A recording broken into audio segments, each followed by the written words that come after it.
Bonjour et bienvenue à tous dans ce nouvel épisode de S'amuser avec des drapeaux. Aujourd'hui, petit épisode spécial, on ne parle pas d'un drapeau mais de 10 faits amusants à propos des drapeaux.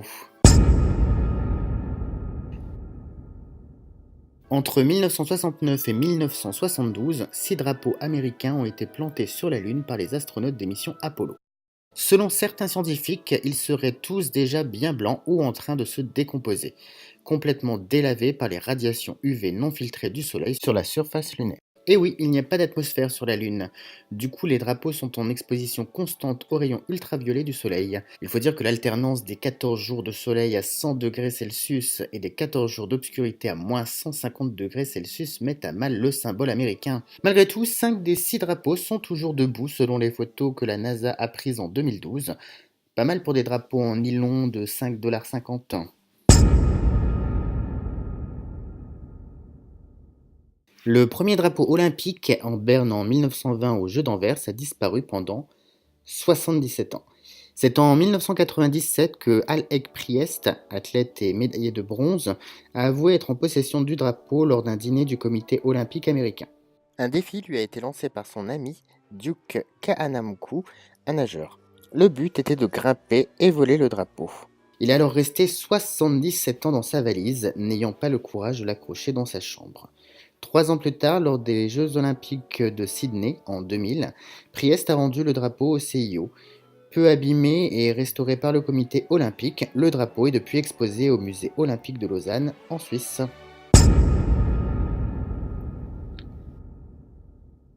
Lors des négociations de trêve entre la Corée du Nord et la Corée du Sud, les deux parties tentaient d'amener un drapeau national plus grand que l'autre à chaque réunion, si bien qu'au bout d'un moment, les drapeaux étaient trop grands pour rentrer dans la pièce où se déroulaient les pourparlers.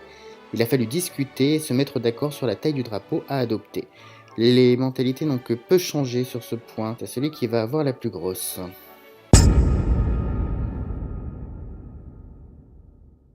En 1936, lors des Jeux olympiques de Berlin, 2 pays ont découvert qu'ils avaient le même drapeau. Et pourtant, ils ne s'étaient pas consultés au préalable, et cela a duré 15 ans. Il s'agit du Liechtenstein et de Haïti.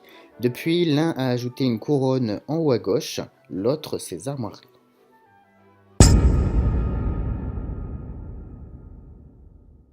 Vous connaissez la White House, la Maison Blanche?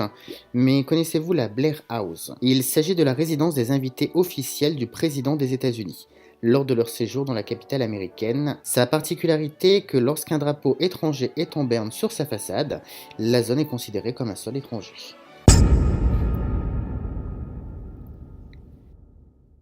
Pendant la cérémonie d'ouverture des Jeux Olympiques, par respect, les porte-drapeaux baissent leur étendard en passant devant le pays hôte. Sauf les Américains. Selon la légende, la tradition remonte au JO de 1908 à Londres. Le porte-drapeau, Ralph Rose, d'origine américano-irlandaise, aurait affirmé « Ce drapeau ne se baisse pour aucun roi ». Il voulait surtout montrer son opposition au roi Édouard VII. Les États-Unis réitèrent au JO de Berlin en 1936 face à Hitler et intègrent dès lors cette règle à chaque JO.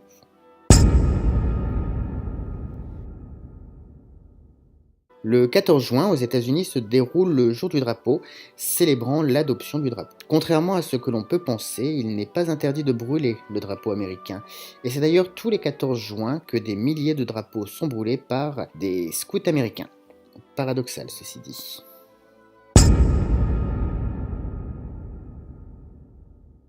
On reste dans le même thème, le feu. Selon l'article 110 du Code pénal danois, il est interdit de brûler un drapeau étranger. En revanche, pas celui du Danemark. Étrange me direz-vous? Pas tant que ça. Selon le pays, brûler un drapeau étranger pourrait engendrer de mauvaises relations avec les autres pays. Par contre, selon la tradition nationale, il est de coutume de brûler son drapeau pour s'en débarrasser dans la mesure où celui-ci est usé.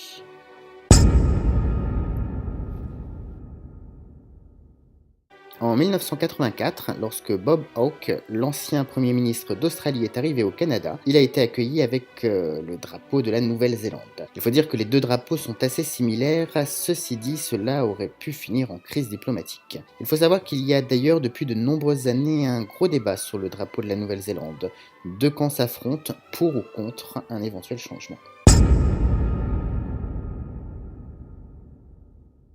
Guinness Rishi, un Indien, détient le record du nombre de drapeaux tatoués sur le corps.